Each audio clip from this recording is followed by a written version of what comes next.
Yotu, Namo Buddhaya. Selamat pagi teman-teman semua. Pagi. Apa kabar hari ini? Wah, semangat pagi semua ya. Oke, hari ini kakak ingin membagikan satu cerita tentang persahabatan sejati. Siapa di sini yang punya sahabat? Wah, kok tidak banyak yang punya sahabat? Anak sekarang banyak bilang, sahabat itu apa ya? Bestie, ya, bahasa gaulnya bestie. Di sekolah selalu, ini bestie saya.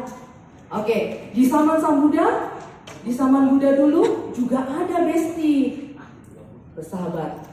Oke, saya akan cerita tentang Rusa Kurunga yang judulnya Kurunga Miga Jataka. Di suatu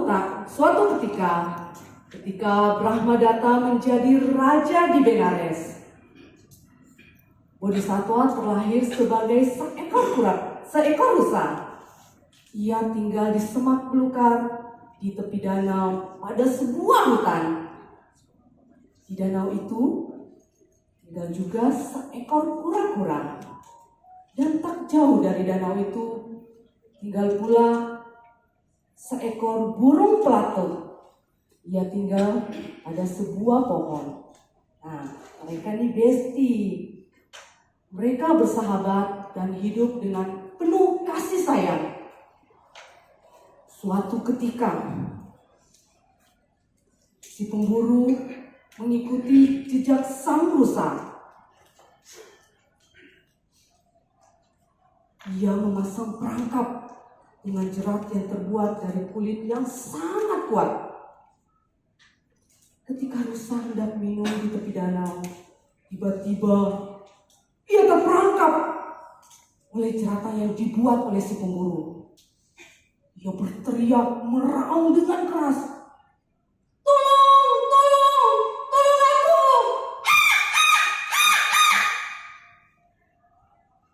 Mendengar suara raungan sang rusa, temannya si burung pelatuk dan kura-kura segera datang untuk menolongnya.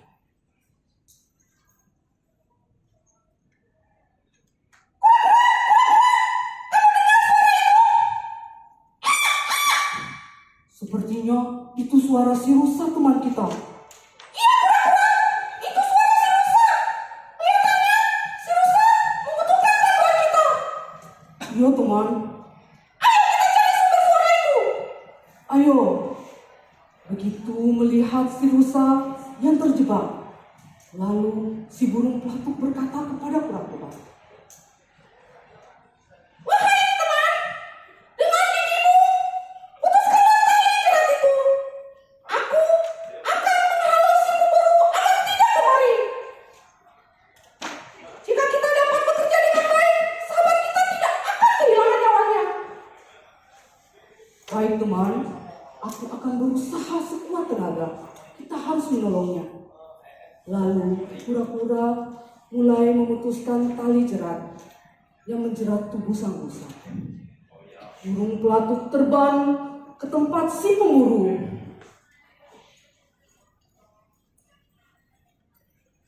Saat senja tiba, si pemburu mengambil pisaunya dan bersiap-siap untuk pergi. Burung pelatuk melihat si pemburu akan pergi. Ia mulai mengepakkan kedua sayapnya dan aduh! Dasar pelatuk nakal! Akhirnya si pemburu masuk kembali ke dalam rumah. Si pelatuk melihat si pemburu masuk ke dalam rumah. Ia lalu berpikir dan berkata, "Si pemburu itu pasti akan lewat belakang. Oke, aku akan menunggunya di belakang." Saat yang bersamaan, si pemburu pun berpikiran yang sama. Si pelatuk itu pasti sedang menungguku di depan rumah. Baiklah, aku akan lewat belakang rumah. Lalu si pemburu keluar lewat belakang rumah. Tetapi, oh tidak! Burung pelatuk itu masih ada. Aku lewat depan, yang menghalangiku.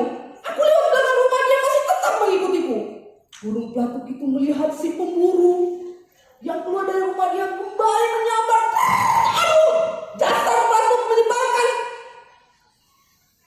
Lalu si pemburu memutuskan untuk, sudahlah, aku masuk kembali. Besok aja aku pergi. Lalu si pemburu masuk kembali ke dalam rumah. Ya, sembari beristirahat dan berpikir sampai matahari terbit. Ketika fajar menyingsing, si pemburu mengambil pisaunya dan bersiap-siap untuk masuk kembali ke dalam hutan.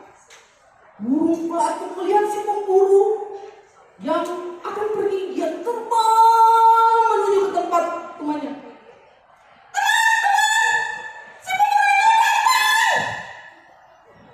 Sementara si kura-kura telah berhasil memutuskan tali jerat yang menjerat tubuh sang rusa. Namun gigi si kura-kura sakit dan mulutnya mulai berdarah. Aduh, mulutku sakit.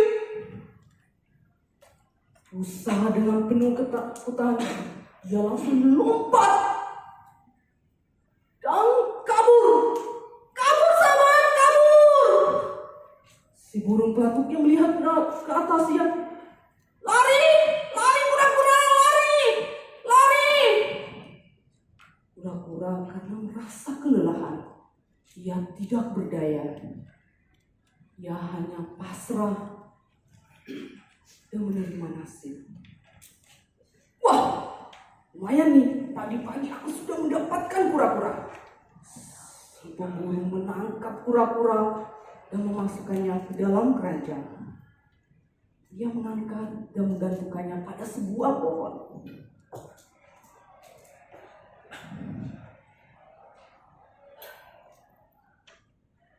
Si rusa melihat temannya yang saat ini ditangkap. Ia berkata, "Kura-kura sahabatku, aku telah berhutang budi padamu. Kamu telah menolong nyawaku. Sekarang giliranku untuk menolongmu." Lalu si rusa pura-pura kelelahan. Ia berbaring. Itu berkata, "Oh, rusa itu pasti sudah kehilangan tenaganya.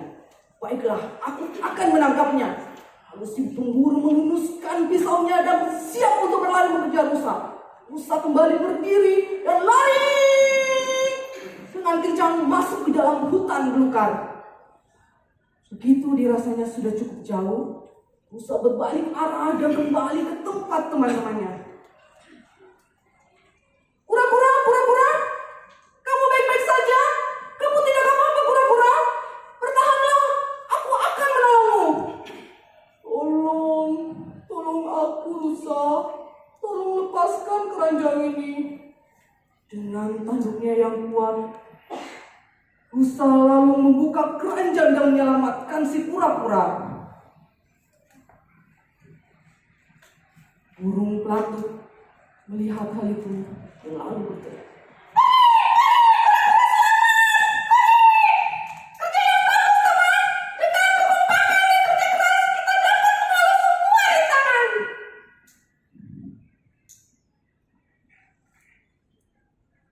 "Terima kasih teman, engkau telah menolong nyawaku."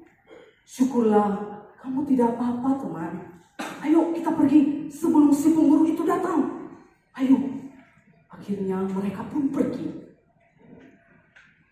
Si pemburu tiba di tempat itu dan tak satu pun yang dia dapatkan dari mereka. Dia hanya menemukan keranjang yang telah sobek. Dengan penuh kesal, akhirnya dia pulang membawa keranjang. "Aku pulang. Sudah 2 hari ini aku tidak mendapatkan hasil buruan."